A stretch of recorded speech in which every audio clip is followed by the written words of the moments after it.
خبریں جو ہیں نا وہ آئی ہیں بھارت سے. جی بھارت کے حوالے سے خبر یہ ہے انڈیا میں ہو کیا رہا ہے. بپن راوت کہہ رہے ہیں کہ جنرل نروانے جو ہیں یہ ذمہ دار ہیں. اطلاع ان کو پتا تھا یہ فوج کا فیلئر ہے انڈین آرمی کا. چینی آ گئے, چڑھ کے آ گئے, چینی آ گئے, 1000 کلومیٹر علاقے پہ قبضہ کر لیا. اور وہ کہہ رہے ہیں کہ نہیں فوج کا انٹیلیجنس کا فیلئر ہے.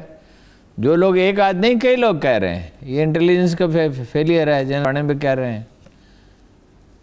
اور وہ یہ کہہ رہے ہیں کچھ چیزیں انڈین میڈیا میں آئی بھی ہیں کہ سارے انٹیلیجنس تو لگا دی بلوچستان پہ اور پاکستان کے قبائلی علاقے میں اور افغانستان میں اور کشمیر میں. اور ادھر کیا کیا؟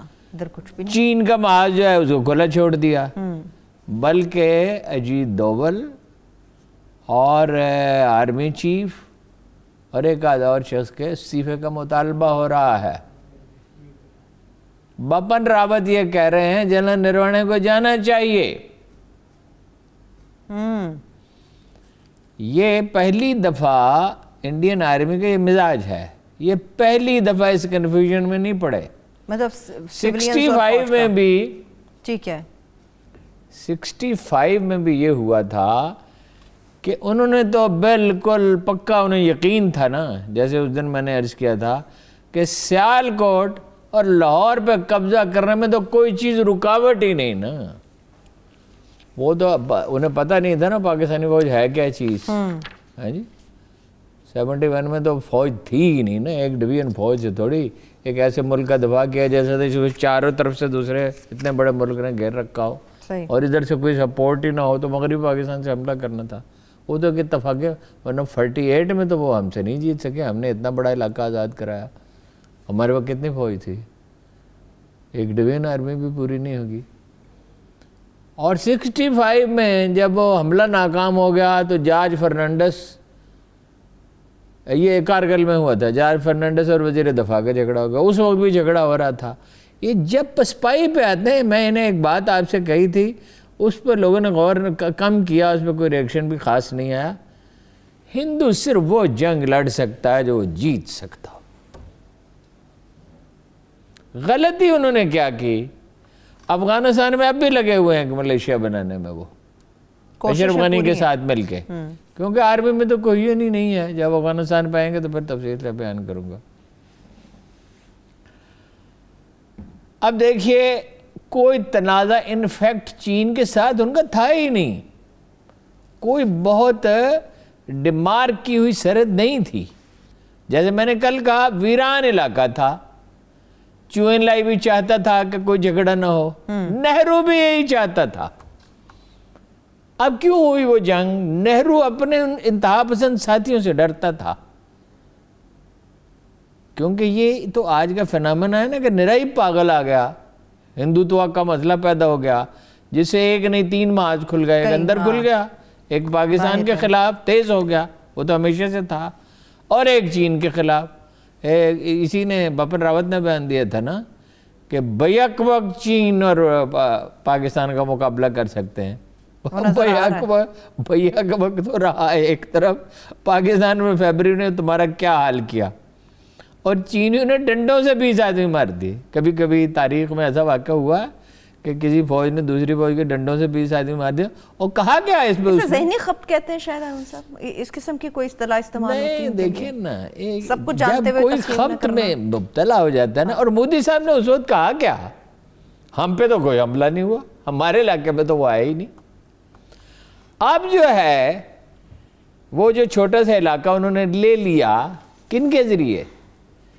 CIA کی مدد سے. تبت کے جو گوریلا دستے انہوں نے ٹرینڈ کیے تھے, اور جو ایک انتقامی جذبہ رکھتے ہیں چین کے خلاف, اور ٹریننگ بھی ان کی CIA نے کی تھی, اچھی تھی, ظاہر ہے اس کا معیار بہتر ہوگا. تو وہ جو جھیل کے ساتھ جو وہ پہاڑی علاقہ ہے اس میں ایک طرف تو وہ اس پہ وہ فاتح بننے کی کوشش کر رہے ہیں اور اس بخار کو ہوا دیتے جا رہے ہیں. دوسری طرف بہت سے لوگ یہ کہہ رہے ہیں کہ بھائی صاحب مودی صاحب حکومت انڈیا ہمارا چین سے جھگڑا تھا کیا؟ یہ جھگڑا پیدا کس لیے کیا ہے؟ ہاں یہ تو ذرا واضح کریں. یہ وہ واحد جگہ ہے، میں تو یہ لفظ اس طرح کے کبھی زندگی بھر استعمال نہیں کیے. یہ وہ پنجابی کا لفظ ہے جسے پنگا لینا کہتے ہیں.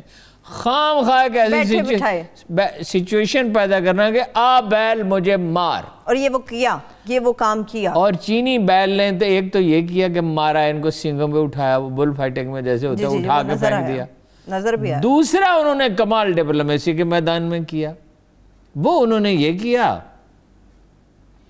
کہ انہوں نے کہا بالکل ٹھیک ہے، مفاہمت چاہتے ہیں.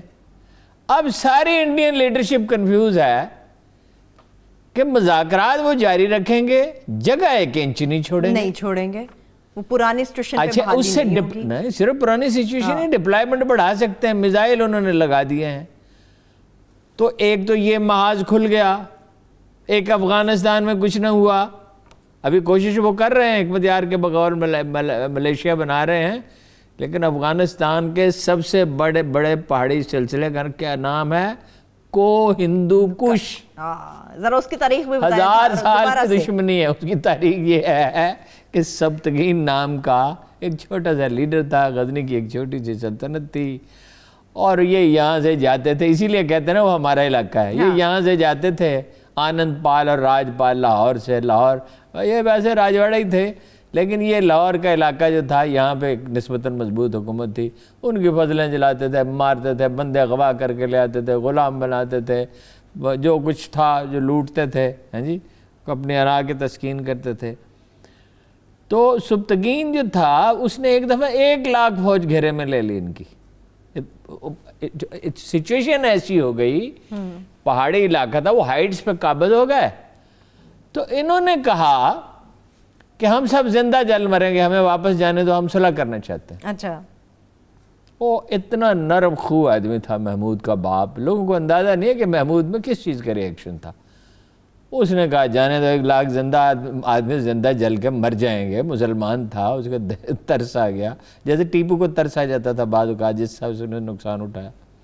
اس نے جانے دیا. محمود بیٹا تھا، باپ کے سامنے بولنے سے، مگر یہ کہا کہ والدہ گرامی آپ نے ان کو موقع دیا ہے، یہ ٹلنے والے نہیں ہیں، یہ آج کی بات نہیں ہے، یہ ہمیشہ ہم پہ حملے کرتے ہیں. چنانچہ محمود نے تہیہ کر لیا کہ اگر کبھی مجھے موقع ملا. عجیب دلچسپ بات یہ کہ محمود حکومت کا خواہاں نہیں تھا.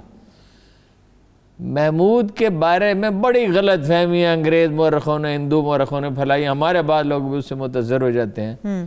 محمود ذکر و فکر کا آدمی تھا، سارا دن اذکار و وظائف، نماز، روزہ، نوافل.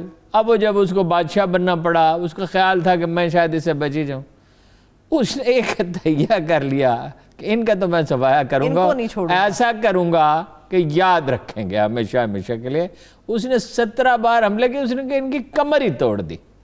ٹھیک ہے. اور لاہور میں ایک گورنر بٹھا دیا، جس سے پاکستان بننے کا عمل 2 چیزوں سے شروع ہوا، یاد رکھیے. ایک جو عرب آئے سندھ میں راجہ داہر کے خلاف، اور وہاں کچھ لوگ مسلمان ہو گئے، 250 سال تک حکومتیں بنتی رہیں، بگڑتی رہیں. اس سے بڑی سپورٹ ملی محمود غزنوی نے جب لاہور میں اپنا گورنر بٹھا دیا. لاہور شہر تک تھوڑی محدود تھا، آگے بھی تھا علاقہ. یہ مسلمانوں کی پناہ گاہ بن گئی. افغانستان سے لوگ آنے لگے، کشمیر میں جو لوگ مسلمان ہوئے بعد میں وہ آئے، تاجکستان سے آئے، ازبکستان، زراعت تو یہی تھی نا، اکانومی تو یہی تھی نا. اینی ہو، اب مسئلہ یہ ہے، ایک طرف تو انڈین لیڈرشپ جشن بھی منا رہی ہے، ڈری ہوئی ہے. وہ آپ نے سنا ہوا ہے کہ پٹھان کے سینے پہ بیٹھا ہوا بنیا رو رہا تھا. کسی نے پوچھا رو کیوں رہے ہو؟ کہ یہ ابھی اٹھ جائے گا، مجھے مارے گا. اب چین سے ڈرے، یہ مصالحت کرائی ہے ماسکو نے، لیکن چینی جو ہیں ڈپلومیسی میں، یہ جو گھبرائے ہوئے تھے، گھبرائے ہوئے آدمی نے کیا مذاکرات کرنے ہیں.